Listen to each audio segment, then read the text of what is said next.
ഉൽപ്പത്തി അധ്യായം 13. ഇങ്ങനെ അബ്രാമും ഭാര്യയും അവനുള്ളതൊക്കെയും അവനോടുകൂടെ ലോത്തും മിസ്രയീമിൽ നിന്ന് പുറപ്പെട്ട് തെക്കേ ദേശത്ത് വന്നു. കന്നുകാലി, വെള്ളി, പൊന്ന് ഈ വകയിൽ അബ്രാം ബഹുസമ്പന്നനായിരുന്നു. അവൻ തൻ്റെ യാത്രയിൽ തെക്കുനിന്ന് ബേഥേൽ വരികയും ബേഥേലിനും ഹായിക്കും മധ്യേ തനിക്ക് ആദിയിൽ കൂടാരം ഉണ്ടായിരുന്നതും താൻ ആദിയിൽ ഉണ്ടാക്കിയ യാഗപീഠമിരുന്നതുമായ സ്ഥലം വരെയും ചെന്നു. അവിടെ അബ്രാം യഹോവയുടെ നാമത്തിൽ ആരാധിച്ചു.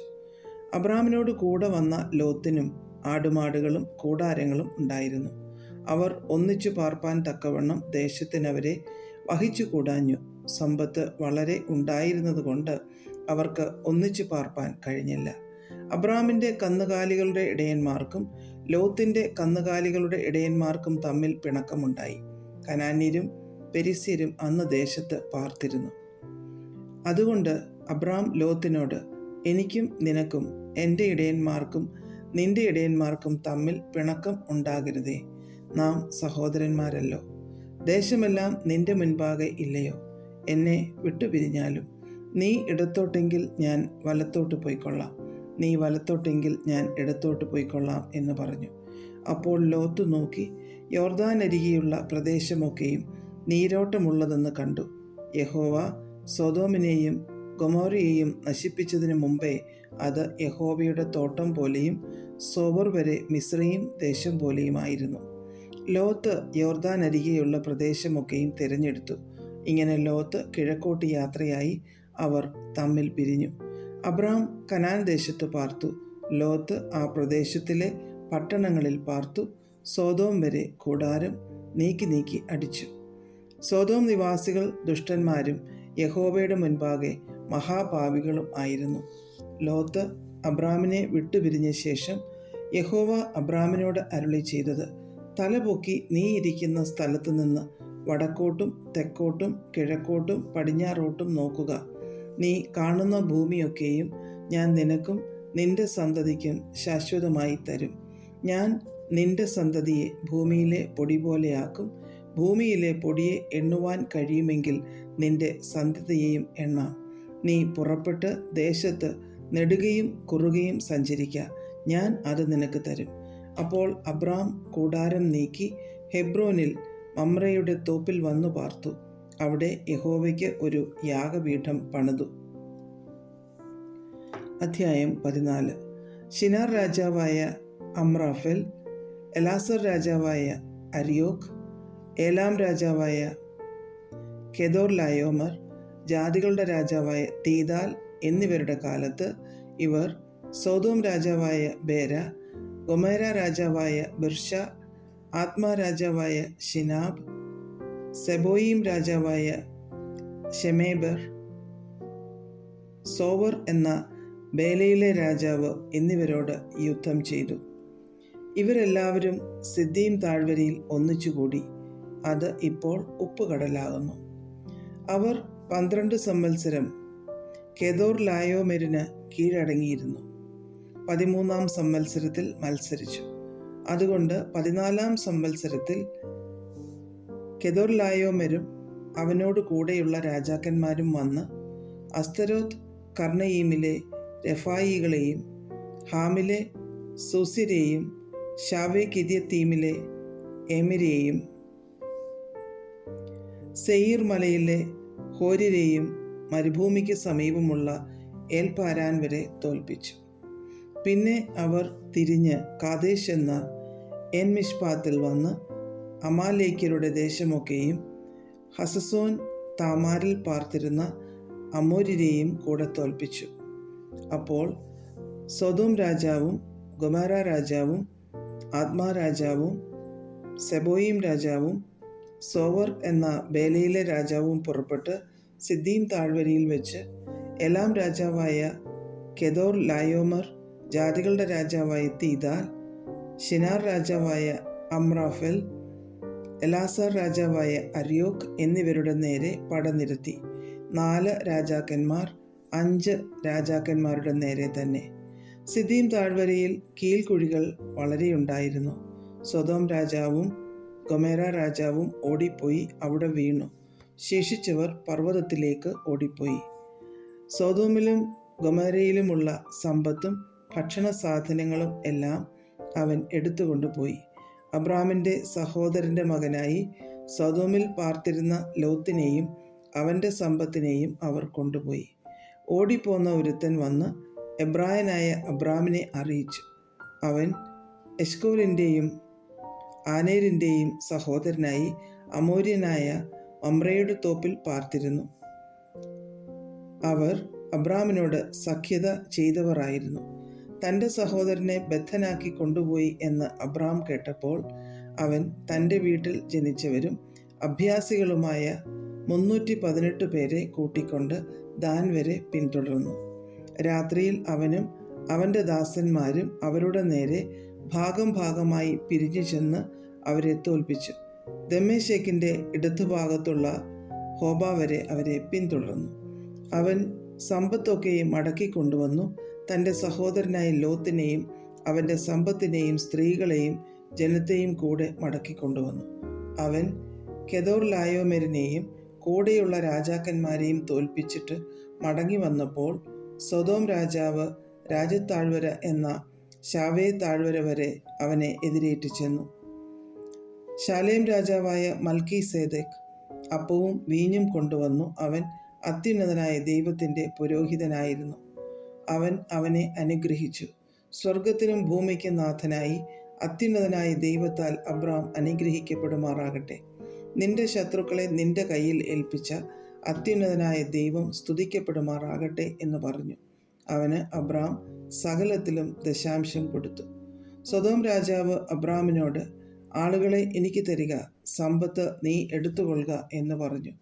അതിന് അബ്രാം സൊദോം രാജാവിനോട് പറഞ്ഞത്, ഞാൻ അബ്രാമിനെ സമ്പന്നനാക്കിയെന്ന് നീ പറയാതിരിപ്പാൻ ഞാൻ ഒരു ചരടാകട്ടെ ചെരുപ്പ് വാറാകട്ടെ നിനക്കുള്ളതിൽ യാതൊന്നുമാകട്ടെ എടുക്കയില്ല എന്ന് ഞാൻ സ്വർഗത്തിനും ഭൂമിക്കും നാഥനായി അത്യുന്നത ദൈവമായ യഹോവയെങ്കിലേക്ക് കൈ ഉയർത്തി സത്യം ചെയ്യുന്നു. ബാല്യക്കാർ ഭക്ഷിച്ചതും എന്നോടുകൂടെ വന്ന ആനേർ, എശ്കോൽ, മമ്രേ എന്നീ പുരുഷന്മാരുടെ ഓഹരിയും മാത്രമേ വേണ്ടൂ. ഇവർ തങ്ങളുടെ ഓഹരി എടുത്തുകൊള്ളട്ടെ. അധ്യായം 15. അതിൻ്റെ ശേഷം അബ്രാമിന് ദർശനത്തിൽ യഹോവയുടെ അരുളപ്പാട് ഉണ്ടായതെന്തെന്നാൽ, അബ്രാമേ, ഭയപ്പെടേണ്ട, ഞാൻ നിന്റെ പരിചയം നിന്റെ അതിമഹത്തായ പ്രതിഫലവും ആകുന്നു. അതിന് അബ്രാം, കർത്താവായ യഹോവേ, നീ എനിക്കെന്തു തരും? ഞാൻ മക്കളില്ലാത്തവനായി നടക്കുന്നുവല്ലോ. എൻ്റെ അവകാശി ദമ്മേശക്കുകാരനായ ഈ എലിയാസർ അത്രേ എന്ന് പറഞ്ഞു. നീ എനിക്ക് സന്തതിയെ തന്നിട്ടില്ല. എൻ്റെ വീട്ടിൽ ജനിച്ച ദാസൻ എൻ്റെ അവകാശിയാകുന്നു എന്നും അബ്രാം പറഞ്ഞു. അവൻ നിന്റെ അവകാശിയാകയില്ല. നിന്റെ ഉദരത്തിൽ നിന്ന് പുറപ്പെടുന്നവൻ തന്നെ നിന്റെ അവകാശിയാകും എന്ന് അവന് യഹോവയുടെ അരുളപ്പാടുണ്ടായി. പിന്നെ അവൻ അവനെ പുറത്തു കൊണ്ടുചെന്നു, നീ ആകാശത്തേക്ക് നോക്കുക, നക്ഷത്രങ്ങളെ എണ്ണുവാൻ കഴിയുമെങ്കിൽ എണ്ണുക എന്ന് കൽപ്പിച്ചു. നിന്റെ സന്തതി ഇങ്ങനെയാകും എന്നും അവനോട് കൽപ്പിച്ചു. അവൻ യഹോവയിൽ വിശ്വസിച്ചു. അത് അവന് നീതിയായി കണക്കിട്ടു. പിന്നെ അവനോട്, ഈ ദേശത്തെ നിനക്ക് അവകാശമായി തരുവാൻ കൽദയ പട്ടണമായ ഊരിൽ നിന്ന് നിന്നെ കൂട്ടിക്കൊണ്ടുവന്ന യഹോവ ഞാനാകുന്നു എന്ന് അരുളി ചെയ്തു. കർത്താവായ യഹോവേ, ഞാനതിനെ അവകാശമാക്കുമെന്നുള്ളത് എനിക്ക് എന്തോന്നിനാൽ അറിയാം എന്ന് അവൻ ചോദിച്ചു. അവൻ അവനോട്, നീ 3 വയസ്സുള്ള ഒരു പശുക്കിടാവിനെയും 3 വയസ്സുള്ള ഒരു കോലാടിനെയും 3 വയസ്സുള്ള ഒരു ആട്ടുകൊറ്റനെയും ഒരു കുറുപ്രാവിനെയും ഒരു പ്രാവിൻ കുഞ്ഞിനെയും കൊണ്ടുവരിക എന്ന് കൽപ്പിച്ചു. ഇവയെയൊക്കെയും അവൻ കൊണ്ടുവന്നു. ഒത്ത നടുവെ പിളർന്നു ഭാഗങ്ങളെ നേർക്കുനേരെ വെച്ചു. പക്ഷികളെയോ അവൻ പിളർന്നില്ല. ഉടലുകളിന്മേൽ റാഞ്ചൻ പക്ഷികൾ ഇറങ്ങി വന്നപ്പോൾ അബ്രാം അവയെ ആട്ടിക്കളഞ്ഞു. സൂര്യൻ അസ്തമിക്കുമ്പോൾ അബ്രാമിന് ഒരു ഗാഠനിദ്ര വന്നു. ഭീതിയും അന്ധതമസ്സും അവൻ്റെ മേൽ വീണു. അപ്പോൾ അവൻ അബ്രാമിനോട്, നിന്റെ സന്തതി സ്വന്തമല്ലാത്ത ദേശത്ത് 400 സംവത്സരം പ്രവാസികളായിരുന്നു. ആ ദേശക്കാരെ സേവിക്കും. അവർ അവരെ പീഡിപ്പിക്കുമെന്ന് നീ അറിഞ്ഞുകൊള്ളുക. എന്നാൽ അവർ സേവിക്കുന്ന ജാതിയെ ഞാൻ വിധിക്കും.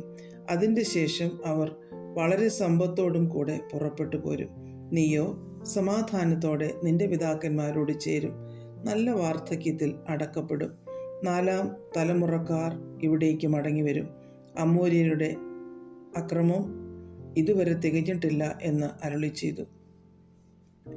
സൂര്യൻ അസ്തമിച്ചു ഇരുട്ടായ ശേഷം ഇതാ പുകയുന്ന ഒരു തീച്ചൂള ആ ഭാഗങ്ങളുടെ നടുവെ ജ്വലിക്കുന്ന ഒരു പന്തം കടന്നുപോയി. അന്ന് യഹോവ അബ്രാമിനോട് ഒരു നിയമം ചെയ്തു. നിന്റെ സന്തതിക്ക് ഞാൻ മിസ്രയീം നദി തുടങ്ങി ഫ്രാത്ത് നദിയായ മഹാനദി വരെയുള്ള ഈ ദേശത്തെ കേന്യർ, കെനിസ്യർ, കദ്മോന്യർ, ഹിത്യർ, പെരിസ്യർ, രെഫായിമ്യർ, അമോര്യർ, കനാന്യർ, ഗിർഗശ്യർ, യെബൂസ്യർ എന്നിവരുടെ ദേശത്തെ തന്നെ തന്നിരിക്കുന്നു എന്ന് അരുളിച്ചെയ്തു. അധ്യായം 16. അബ്രാമിൻ്റെ ഭാര്യയായ സാറായി മക്കളെ പ്രസവിച്ചിരുന്നില്ല. എന്നാൽ അവൾക്ക് ഹാഗാർ എന്നു പേരുള്ള ഒരു മിസ്രയീമ്യ ദാസി ഉണ്ടായിരുന്നു. സാറായി അബ്രാമിനോട്, ഞാൻ പ്രസവിക്കാതിരിപ്പാൻ യഹോവ എൻ്റെ ഗർഭം അടച്ചിരിക്കുന്നുവല്ലോ. എൻ്റെ ദാസിയുടെ അടുക്കൽ ചെന്നാലും പക്ഷേ അവളാൽ എനിക്ക് മക്കൾ ലഭിക്കും എന്ന് പറഞ്ഞു. അബ്രാം സാറായിയുടെ വാക്ക് അനുസരിച്ചു. അബ്രാം കനാൻ ദേശത്ത് പാർത്തു. 10 സംവത്സരം കഴിഞ്ഞപ്പോൾ അബ്രാമിൻ്റെ ഭാര്യയായ സാറായി മിസ്രയീമ്യ ദാസിയായ ഹാഗാറിനെ തൻ്റെ ഭർത്താവായ അബ്രാമിന് ഭാര്യയായി കൊടുത്തു. അവൻ ഹാഗാറിൻ്റെ അടുക്കൽ ചെന്നു. അവൾ ഗർഭം ധരിച്ചു. താൻ ഗർഭം ധരിച്ചു എന്ന് അവൾ കണ്ടപ്പോൾ യജമാനത്തി അവളുടെ കണ്ണിന് നിന്ദിതയായി. അപ്പോൾ സാറായി അബ്രാമിനോട്, എനിക്കു ഭവിച്ച അന്യായത്തിന് നീ ഉത്തരവാദി. ഞാൻ എൻ്റെ ദാസിയെ നിന്റെ മാർവിടത്തിൽ തന്നു. എന്നാൽ താൻ ഗർഭം ധരിച്ചു എന്ന് അവൾ കണ്ടപ്പോൾ ഞാൻ അവളുടെ കണ്ണിന് നിന്ദിതയായി. യഹോവ എനിക്കും നിനക്കും മധ്യേ ന്യായം വിധിക്കട്ടെ എന്ന് പറഞ്ഞു. അബ്രാം സാറായിയോട്, നിന്റെ ദാസി നിന്റെ കയ്യിലിരിക്കുന്നു, ഇഷ്ടം പോലെ അവളോട് ചെയ്തു കൊള്ളുക എന്ന് പറഞ്ഞു. സാറായി അവളോട് കാഠിന്യം തുടങ്ങിയപ്പോൾ അവൾ അവളെ വിട്ട് ഓടിപ്പോയി. പിന്നെ യഹോവയുടെ ദൂതൻ മരുഭൂമിയിൽ ഒരു നീരുറവിൻ്റെ അരികെ, സൂര്യന് പോകുന്ന വഴിയിലെ നീരുറവിൻ്റെ അരികെ വെച്ച് തന്നെ അവളെ കണ്ടു. സാറായിയുടെ ദാസിയായ ഹാഗാരെ, നീ എവിടെ നിന്ന് വരുന്നു, എങ്ങോട്ട് പോകുന്നു എന്ന് ചോദിച്ചു. അതിന് അവൾ, ഞാൻ എൻ്റെ യജമാനത്തി സാറായിയെ വിട്ട് ഓടിപ്പോകുകയാകുന്നു എന്ന് പറഞ്ഞു. യഹോവയുടെ ദൂതൻ അവളോട്, നിന്റെ യജമാനത്തിയുടെ അടുക്കൽ മടങ്ങിച്ചെന്ന് അവൾക്ക് കീഴടങ്ങിയിരിക്ക എന്ന് കൽപ്പിച്ചു. യഹോവയുടെ ദൂതൻ പിന്നെയും അവളോട്, ഞാൻ നിന്റെ സന്തതിയെ ഏറ്റവും വർദ്ധിപ്പിക്കും, അത് എണ്ണിക്കൂടാതെ വണ്ണം പെരുപ്പമുള്ളതായിരിക്കും. നീ ഗർഭിണിയല്ലോ, നീ ഒരു മകനെ പ്രസവിക്കും. യഹോവ നിന്റെ സങ്കടം കേൾക്കൊണ്ട് അവന് ഇശ്മായേൽ എന്ന് പേർ വിളിക്കണം. അവൻ കാട്ടുകഴുതയെപ്പോലെയുള്ള മനുഷ്യനായിരിക്കും. അവൻ്റെ കൈ എല്ലാവർക്കും വിരോധമായും എല്ലാവരുടെയും കൈ അവന് വിരോധമായും ഇരിക്കും. അവൻ തൻ്റെ സകല സഹോദരന്മാർക്കും എതിരെ പാർക്കും എന്ന് അരുളിച്ചെയ്തു. എന്നാറെ അവൾ, എന്നെ കാണുന്നവനെ ഞാൻ ഇവിടെയും കണ്ടുവോ എന്ന് പറഞ്ഞു. തന്നോട് അരുളി ചെയ്ത യഹോവയ്ക്ക്, ദൈവമേ, നീ എന്നെ കാണുന്നു എന്ന് പേർ വിളിച്ചു. അതുകൊണ്ട് ആ കിണറ്റിന് ബേർ ലഹീ റോയി എന്ന പേരായി. അത് കാദേശിനും ബേരദിനും മധ്യേയിരിക്കുന്നു. പിന്നെ ഹാഗാർ അബ്രാമിന് ഒരു മകനെ പ്രസവിച്ചു. ഹാഗാർ പ്രസവിച്ച തൻ്റെ മകന് അബ്രാം ഇശ്മായേൽ എന്ന് പേരിട്ടു. ഹാഗാർ അബ്രാമിന് ഇശ്മായേലിനെ പ്രസവിച്ചപ്പോൾ അബ്രാമിന് 86 വയസ്സായിരുന്നു. അധ്യായം 17. അബ്രാമിന് 99 വയസ്സായപ്പോൾ യഹോവ അബ്രാമിന് പ്രത്യക്ഷനായി അവനോട്, ഞാൻ സർവശക്തിയുള്ള ദൈവമാകുന്നു. നീ എൻ്റെ മുൻപാകെ നടന്ന് നിഷ്കളങ്കനായിരിക്ക. എനിക്കും നിനക്കും മധ്യേ ഞാൻ എൻ്റെ നിയമം സ്ഥാപിക്കും. നിന്നെ അധികമധികമായി വർദ്ധിപ്പിക്കും എന്ന് അരുളിച്ചെയ്തു. അപ്പോൾ അബ്രാം സാഷ്ടാംഗം വീണു. ദൈവം അവനോട് അരുളി ചെയ്തതെന്തെന്നാൽ, എനിക്ക് നിന്നോട് ഒരു നിയമമുണ്ട്. നീ ബഹുജാതികൾക്ക് പിതാവാകും. ഇനി നിന്നെ അബ്രാം എന്നല്ല വിളിക്കേണ്ടത്. ഞാൻ നിന്നെ ബഹുജാതികൾക്ക് പിതാവാക്കിയിരിക്കയാൽ നിന്റെ പേർ അബ്രഹാം എന്നിരിക്കണം. ഞാൻ നിന്നെ അധികമധികമായി വർദ്ധിപ്പിച്ച് അനേക ജാതികളാക്കും. നിന്നിൽ നിന്ന് രാജാക്കന്മാരും ഉത്ഭവിക്കും. ഞാൻ നിനക്കും നിന്റെ ശേഷം നിന്റെ സന്തതിക്കും ദൈവമായിരിക്കേണ്ടതിന് ഞാൻ എനിക്കും നിനക്കും നിന്റെ ശേഷം തലമുറ തലമുറയായി നിന്റെ സന്തതിക്കും മധ്യേ എൻ്റെ നിയമത്തെ നിത്യനിയമമായി സ്ഥാപിക്കും. ഞാൻ നിനക്കും നിന്റെ ശേഷം നിന്റെ സന്തതിക്കും നീ പ്രവാസം ചെയ്യുന്ന ദേശമായ കനാൻ ദേശമൊക്കെയും ശാശ്വതാവകാശമായി തരും. ഞാൻ അവർക്ക് ദൈവവുമായിരിക്കും. ദൈവം പിന്നെയും അബ്രഹാമിനോട് അരുളി ചെയ്തത്, നീയും നിന്റെ ശേഷം തലമുറ തലമുറയായി നിന്റെ സന്തതിയും എൻ്റെ നിയമം പ്രമാണിക്കണം. എനിക്കും നിങ്ങൾക്കും നിന്റെ ശേഷം നിന്റെ സന്തതിക്കും മധ്യേയുള്ളതും നിങ്ങൾ പ്രമാണിക്കേണ്ടതുമായ എൻ്റെ നിയമം ആവിത്. നിങ്ങളിൽ പുരുഷ പ്രജയൊക്കെയും പരിച്ഛേദന ഏൽക്കണം. നിങ്ങളുടെ അഗ്രചർമ്മം പരിച്ഛേദന ചെയ്യണം. അത് എനിക്കും നിങ്ങൾക്കും മധ്യേയുള്ള നിയമത്തിൻ്റെ അടയാളമാകും. തലമുറ തലമുറയായി നിങ്ങളിൽ പുരുഷ പ്രജയൊക്കെയും 8 ദിവസം പ്രായമാകുമ്പോൾ പരിച്ഛേദന ഏൽക്കണം. വീട്ടിൽ ജനിച്ച ദാസനായാലും നിന്റെ സന്തതിയല്ലാത്തവനായി അന്യനോട് വിലയ്ക്ക് വാങ്ങിയവനായാലും ശരി, നിന്റെ വീട്ടിൽ ജനിച്ച ദാസനും നീ വില കൊടുത്ത് വാങ്ങിയവനും പരിച്ഛേദന ഏറ്റേ കഴിയൂ.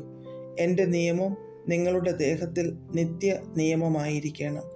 അഗ്രചർമ്മിയായ പുരുഷ പ്രജയെ പരിച്ഛേദന ഏൽക്കാതിരുന്നാൽ ജനത്തിൽ നിന്ന് ഛേദിച്ചു കളയണം. അവൻ എൻ്റെ നിയമം ലംഘിച്ചിരിക്കുന്നു.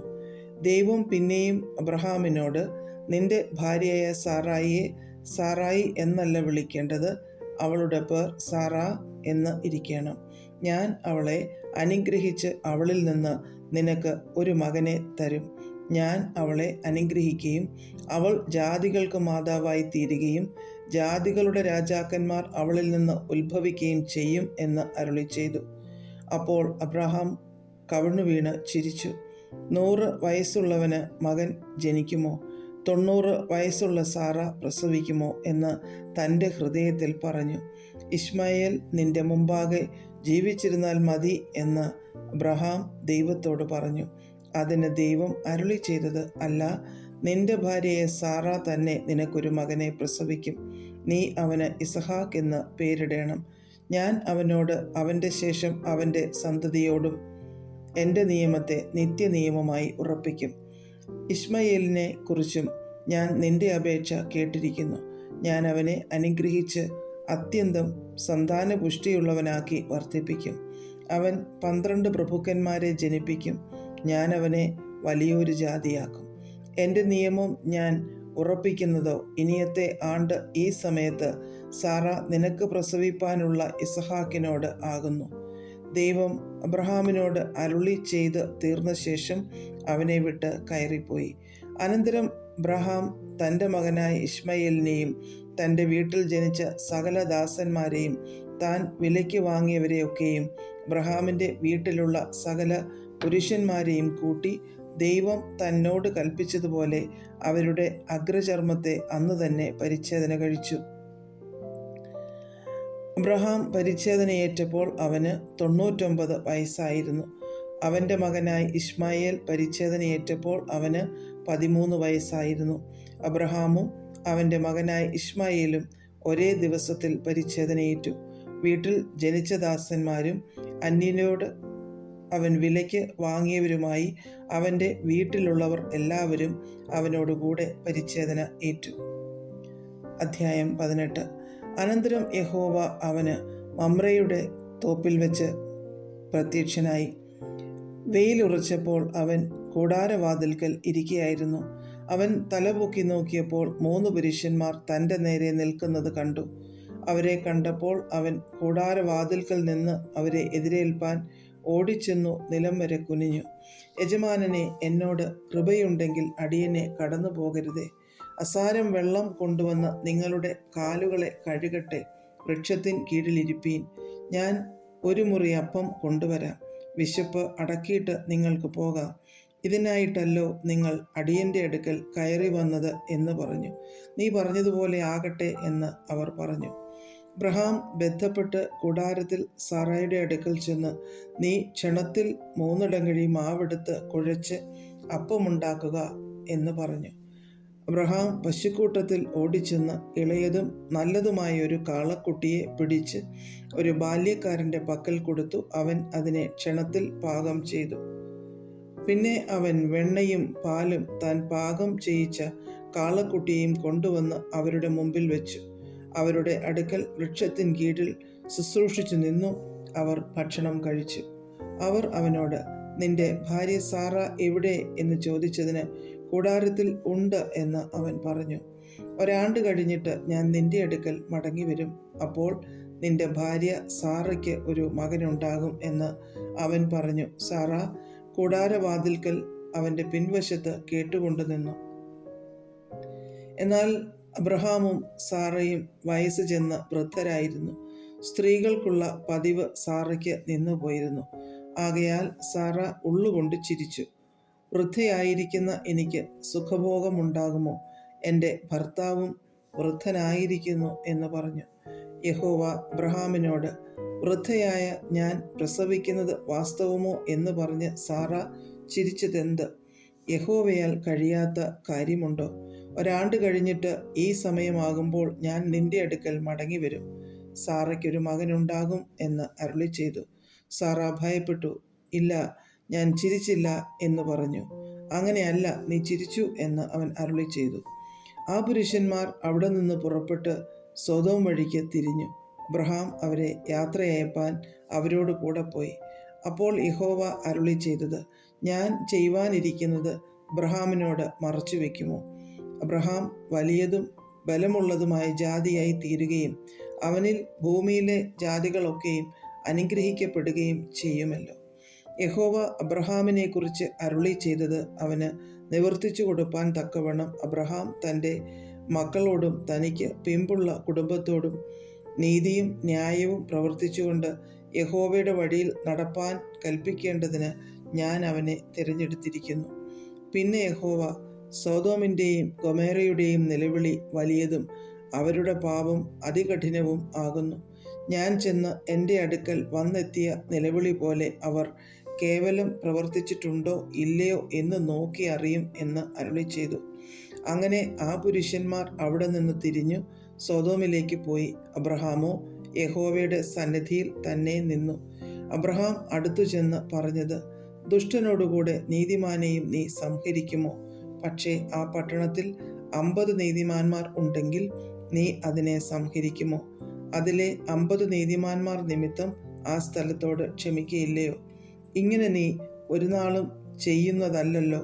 നീതിമാൻ ദുഷ്ടനെ പോലെ ആകത്തക്കവണ്ണം ദുഷ്ടനോട് കൂടെ നീതിമാനെ നീ ഒരു നാളും കൊല്ലുകയില്ല.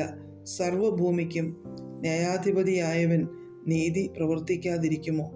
അതിന് യഹോവ, ഞാൻ സൊദോമിൽ പട്ടണത്തിനകത്ത് 50 നീതിമാന്മാരെ കാണുന്നു എങ്കിൽ അവരുടെ നിമിത്തം ആ സ്ഥലത്തോടൊക്കെയും ക്ഷമിക്കും എന്നരുളി ചെയ്തു.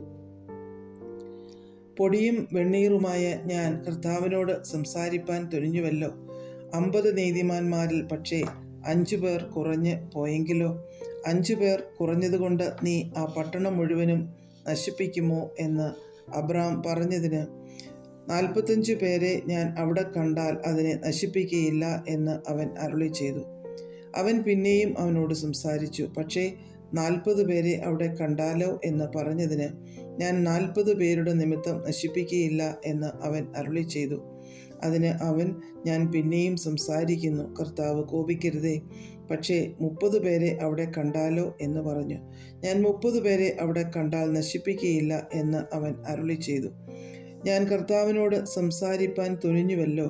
പക്ഷേ 20 പേരെ അവിടെ കണ്ടാലോ എന്ന് അവൻ പറഞ്ഞതിന്, ഞാൻ 20 പേരുടെ നിമിത്തം നശിപ്പിക്കുകയില്ല എന്ന് അവൻ അരുളി ചെയ്തു. അപ്പോൾ അവൻ, കർത്താവ് കോപിക്കരുതേ, ഞാൻ ഇനി ഒരു പ്രാവശ്യം മാത്രം സംസാരിക്കും. പക്ഷേ 10 പേരെ അവിടെ കണ്ടാലോ എന്ന് പറഞ്ഞു. ഞാൻ 10 പേരുടെ നിമിത്തം നശിപ്പിക്കുകയില്ല എന്ന് അവൻ അരുളി ചെയ്തു. യഹോവ അബ്രഹാമിനോട് അരുളി ചെയ്തു തീർന്ന ശേഷം അവിടെ നിന്ന് പോയി. അബ്രഹാമും തൻ്റെ സ്ഥലത്തേക്ക് മടങ്ങിപ്പോയി. അധ്യായം 19. ആ 2 ദൂതന്മാർ വൈകുന്നേരത്ത് സൊദോമിലെത്തി. ലോത്ത് സൊദോം പട്ടണവാതിൽക്കൽ ഇരിക്കുകയായിരുന്നു. അവരെ കണ്ടിട്ട് ലോത്ത് എഴുന്നേറ്റ് എതിരേറ്റു ചെന്നു നിലം വരെ കുനിഞ്ഞു നമസ്കരിച്ചു. യജമാനന്മാരെ, അടിയൻ്റെ വീട്ടിൽ വന്ന് നിങ്ങളുടെ കാലുകളെ കഴുകി രാപാർപ്പിൻ. കാലത്തെഴുന്നേറ്റ് നിങ്ങളുടെ വഴിക്ക് പോകുമാം എന്ന് പറഞ്ഞതിന്, അല്ല, ഞങ്ങൾ വീഥിയിൽ തന്നെ രാപാർക്കും എന്ന് അവർ പറഞ്ഞു. അവൻ അവരെ ഏറ്റവും നിർബന്ധിച്ചു. അപ്പോൾ അവർ അവൻ്റെ അടുക്കൽ തിരിഞ്ഞ് അവൻ്റെ വീട്ടിൽ ചെന്നു. അവൻ അവർക്ക് വിരുന്നൊരുക്കി. പുളിപ്പില്ലാത്ത അപ്പം ചുട്ടു. അവർ ഭക്ഷണം കഴിച്ചു.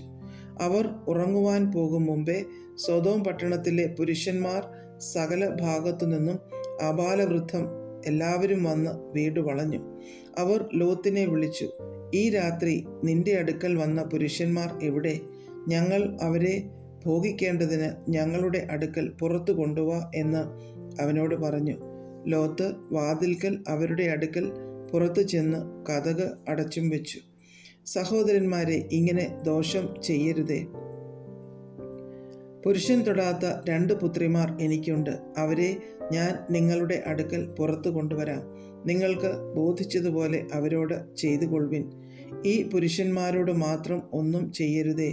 ഇതിനായിട്ടല്ലോ അവർ എൻ്റെ വീട്ടിൻ്റെ നിഴലിൽ വന്നത് എന്ന് പറഞ്ഞു. മാറി നിൽക്ക എന്ന് അവർ പറഞ്ഞു. ഇവനൊരുത്തൻ പരദേശിയായി വന്ന് പാർക്കുന്നു, ന്യായം വിധിപ്പാനും ഭാവിക്കുന്നു. ഇപ്പോൾ ഞങ്ങൾ അവരോട് ഭാവിച്ചതിലധികം നിന്നോട് ദോഷം ചെയ്യും എന്നും അവർ പറഞ്ഞു. ലോത്തിനെ ഏറ്റവും തിക്കി വാതിൽ പൊളിപ്പാനെടുത്തു. അപ്പോൾ ആ പുരുഷന്മാർ കൈ പുറത്തോട്ട് നീട്ടി ലോത്തിനെ തങ്ങളുടെ അടുക്കൽ അകത്ത് കയറ്റി വാതിലടച്ചു. വാതിൽക്കൽ ഉണ്ടായിരുന്ന പുരുഷന്മാർക്ക് ആബാലവൃദ്ധം അന്ധത പിടിപ്പിച്ചു. അതുകൊണ്ട് അവർ വാതിൽ തപ്പി നടന്ന് വിഷമിച്ചു. ആ പുരുഷന്മാർ ലോത്തിനോട്, ഇവിടെ നിനക്ക് മറ്റ് വല്ലവരുമുണ്ടോ? മരുമക്കളോ പുത്രന്മാരോ പുത്രിമാരോ? ഇങ്ങനെ പട്ടണത്തിൽ നിനക്കുള്ളവരെയൊക്കെയും ഈ സ്ഥലത്ത് നിന്ന് കൊണ്ടുപോയിക്കൊള്ളുക. ഇവരെക്കുറിച്ചുള്ള ആവലാതി യഹോവയുടെ മുമ്പാകെ വലുതായി തീർന്നിരിക്കൊണ്ട് ഞങ്ങൾ ഈ സ്ഥലത്തെ നശിപ്പിക്കും. അതിനെ നശിപ്പിപ്പാൻ യഹോവ ഞങ്ങളെ അയച്ചിരിക്കുന്നു എന്ന് പറഞ്ഞു. അങ്ങനെ ലോത്ത് ചെന്ന് തൻ്റെ പുത്രിമാരെ വിവാഹം ചെയ്യുവാനുള്ള മരുമക്കളോട് സംസാരിച്ചു. നിങ്ങൾ എഴുന്നേറ്റ് ഈ സ്ഥലം വിട്ട് പുറപ്പെടുവിൻ, യഹോവ ഈ പട്ടണം നശിപ്പിക്കും എന്ന് പറഞ്ഞു. എന്നാൽ അവൻ കളി പറയുന്നു എന്ന് അവൻ്റെ മരുമക്കൾക്ക് തോന്നി.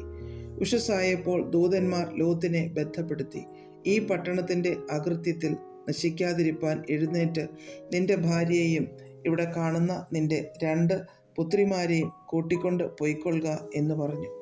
അവൻ താമസിച്ചപ്പോൾ യഹോവ അവനോട് കരുണ ചെയ്യുകയാൽ ആ പുരുഷന്മാർ അവനെയും ഭാര്യയെയും 2 പുത്രിമാരെയും കൈക്ക് പിടിച്ചു പട്ടണത്തിൻ്റെ പുറത്ത് കൊണ്ടുപോയി ആക്കി. അവരെ പുറത്ത് കൊണ്ടുവന്ന ശേഷം അവൻ, ജീവരക്ഷയ്ക്കായി ഓടിപ്പോക, പുറകോട്ട് നോക്കരുത്, ഈ പ്രദേശത്തെങ്ങും നിൽക്കുകയുമരുത്, നിനക്ക് നാശം ഭവിക്കാതിരിപ്പാൻ പർവ്വതത്തിലേക്ക് ഓടിപ്പോക എന്ന് പറഞ്ഞു. ലോത്ത് അവരോട് പറഞ്ഞത്, അങ്ങനെയല്ല കർത്താവേ, നിനക്ക് അടിയനോട് കൃപ തോന്നിയല്ലോ. എൻ്റെ ജീവനെ രക്ഷിപ്പാൻ എനിക്ക് വലിയ കൃപ നീ കാണിച്ചിരിക്കുന്നു. പർവ്വതത്തിൽ ഓടിയെത്തുവാൻ എനിക്ക് കഴിയുകയില്ല, പക്ഷേ എനിക്ക് ദോഷം തട്ടി മരണം ഭവിക്കും. ഇതാ ഈ പട്ടണം സമീപമാകുന്നു, അവിടേക്ക് എനിക്ക് ഓടാം, അത് ചെറിയതുമാകുന്നു. ഞാൻ അവിടേക്ക് ഓടിപ്പോകട്ടെ, അത് ചെറിയതല്ലോ, എന്നാൽ എനിക്ക് ജീവരക്ഷ ഉണ്ടാകും. അവൻ അവനോട്, ഇക്കാര്യത്തിലും ഞാൻ നിന്നെ കടാക്ഷിച്ചിരിക്കുന്നു. നീ പറഞ്ഞ പട്ടണം ഞാൻ മറിച്ച് കളകയില്ല. ബന്ധപ്പെട്ട് അവിടേക്ക് ഓടിപ്പോകാം. നീ അവിടെ എത്തുവോളം എനിക്ക് ഒന്നും ചെയ്യുവാൻ കഴിയുകയില്ല എന്ന് പറഞ്ഞു.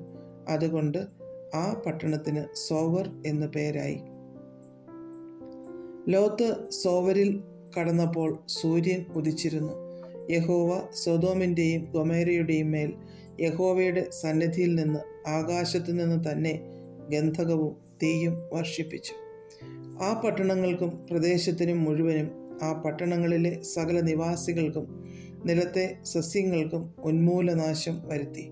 ലോത്തിൻ്റെ ഭാര്യ അവൻ്റെ പിന്നിൽ നിന്ന് തിരിഞ്ഞു നോക്കി ഉപ്പുതൂണായി ഭവിച്ചു.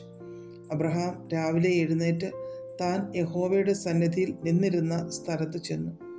സൊദോമിനും ഗൊമോരയ്ക്കും ആ പ്രദേശത്തിലെ സകല ദിക്കിനും നേരെ നോക്കി. ദേശത്തിലെ പുക തീച്ചൂളയിലെ പുക പോലെ പൊങ്ങുന്നത് കണ്ടു.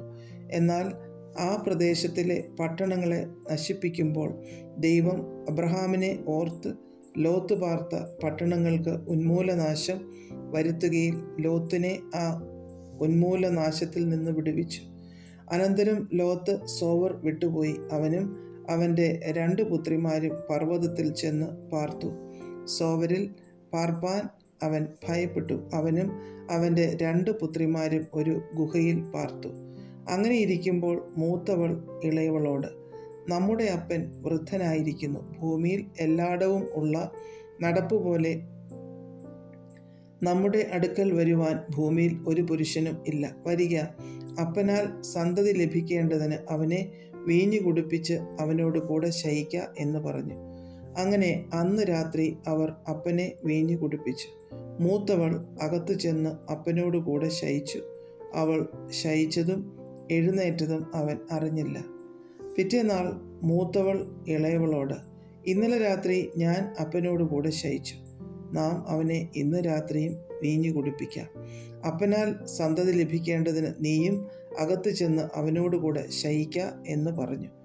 അങ്ങനെ അന്ന് രാത്രിയും അവർ അപ്പനെ വീഞ്ഞു കുടിപ്പിച്ചു. ഇളയവൾ ചെന്ന് അവനോട് കൂടെ ശയിച്ചു. അവൾ ശയിച്ചതും എഴുന്നേറ്റതും അവൻ അറിഞ്ഞില്ല. ഇങ്ങനെ ലോത്തിൻ്റെ 2 പുത്രിമാരും അപ്പനാൽ ഗർഭം ധരിച്ചു. മൂത്തവൾ ഒരു മകനെ പ്രസവിച്ചു. അവന് മോവാബ് എന്ന് പേരിട്ടു.